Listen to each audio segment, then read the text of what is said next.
Hello and welcome to Money Markets and More with me, Dominic Frisby, coming to you from Frankfurt and the banks of the River Main. And today we are talking about uranium. And I'm forever telling anyone who'll listen that for all the money that's been thrown at green energy tech in the last 20 years, 84% global energy still derives from the burning of fossil fuels. Just 4% is nuclear. Now, energy breaks down into three main categories: transportation, heating, and electricity. And 1/3 of demand for energy is accounted for by electricity. 63% of electricity in turn stems from burning fossil fuels. Wind power makes up just 5%, solar less than 3%, nuclear 10%. Here that all is illustrated in a table which comes from our World in Data. Now, whenever I mention those statistics, I'm almost always met with the following response, no matter what the political bent. I cannot believe only 10% of demand for electricity comes from nuclear. It's the most efficient, it's the least damaging to the environment, it's the most carbon neutral. And environmentalists such as Gaia author James Lovelock, Bryony Worthington, a lead author of the Climate Change Act, activist Mark Linus, they all support the adoption of nuclear power. It's only the extremists, people who want to end capitalism, who don't. And yet, we learn from the annual World Nuclear Industry Status Report that the share of nuclear power in global gross electricity generation has fallen to the lowest level since the 1980s. The cleanest, safest and cheapest form of mass energy generation has been shunned for decades. This is what happens when governments who pander to lobbyists dictate energy policy rather than the market. Now, for whatever reason, there are those who say it was a deliberate attack by the fossil fuel industry.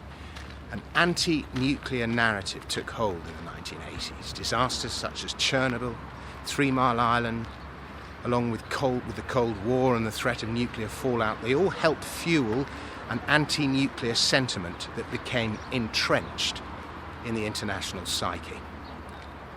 Never mind the fact that the death toll from nuclear is far lower than it is for fossil fuel. Think of the air pollution from coal alone.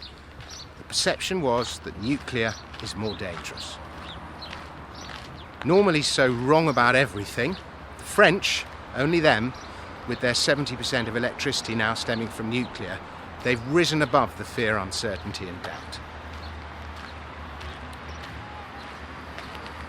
It looked as though the narrative was changing in the noughties. It was fears of peak oil. The idea that the oil was about to run out took hold. Then came Fukushima in 2011, and any revival of nuclear power was dead for a decade, especially in Western Europe.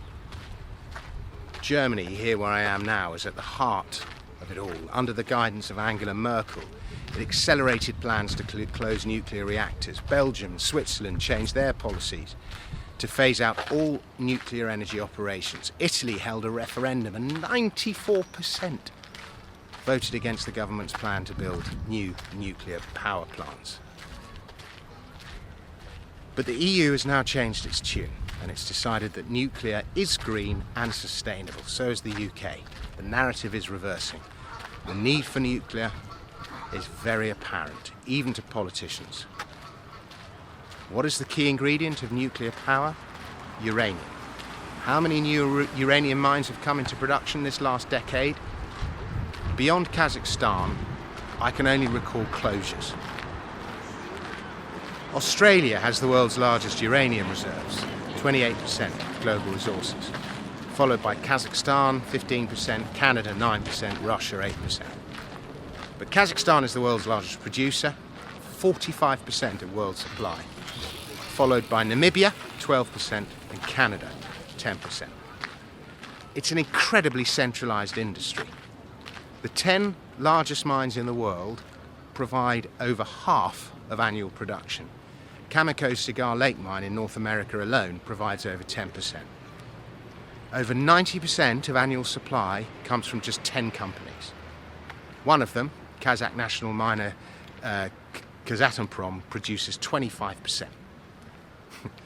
Interestingly, more than half of annual global production comes from state-owned miners, which tend to prioritise secure supply for themselves over profit. And here we see global supply broken down by company.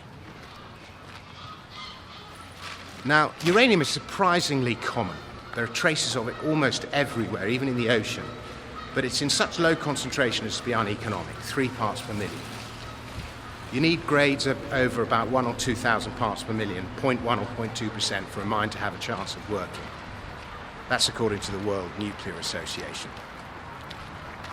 My instinct is to avoid mines with low grades, by the way. In Canada, grades can be as high as 20% because, well, it just takes so long to get it to production that the market's bound to have changed, and the high-grade stuff's the only mine that will survive a bear market. The at-the-margin stuff won't. Now, uranium's about as abundant as tin, but it trades around $50 a pound, about 4.5 times tin's price, having doubled from historically low levels in 3 years. Most of the premium reflects the cost of regulation and the other numerous problems associated with putting a uranium mine into production. Annual production stands around 57,000 tonnes, annual global demand at 67,000 tonnes, and secondary sources such as stockpiles cover the shortfall. Most uranium is used for making electricity, and there's a small proportion used for producing medical isotopes. There have been many false dawns in the uranium market. We saw one in 2020. This may be another, though somehow it feels different. But caveat emptor, one should always remember just how quickly sentiment can turn against uranium. The regulatory process to build a nuclear power station, never mind a uranium mine, it's complex, it's slow, it's cumbersome, it takes years. And the long lead time between building and operation, it just adds to costs and it deters investment. There's just too much time for something to go wrong. Changing attitudes, political uncertainty are why so many recent proposals for nuclear power stations in the UK have been abandoned. Hinkley C in Somerset is about the only ongoing project.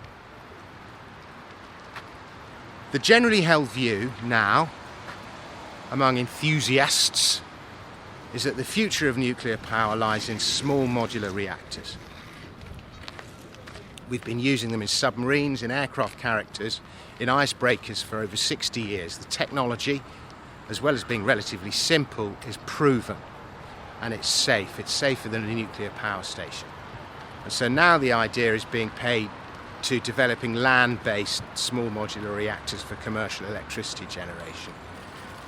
They can be manufactured off-site, erected on-site. They use very high energy density fuel, so they require a lot less land than solar or a wind farm, and they have little impact on the landscape. They can even be built underground. A 440 megawatt SMR would require 25 acres of land, and it would produce 3.5 terawatt hours of electricity per year. That'd be enough for about 1.2 million homes, a county the size of Devon. For the same output, a solar farm would require about 13,000 acres, and wind farms about 32,000. 25, and you'd then need alternative sources for when the wind doesn't blow or the sun doesn't shine. Not the case with SMRs. So 25 acres against 32,000 acres, how is it even an argument? They can even be built underground and out of sight, as I said, though now the idea is to construct them on redundant sites for closed power stations, brownfield land, where grid connections are available. The power generation they provide can be adjusted as demand for electricity fluctuates, and they can positively benefit the reliability and stability of the grid. But to get anything nuclear made is still a political battle. So how to invest in all of this? It really isn't easy.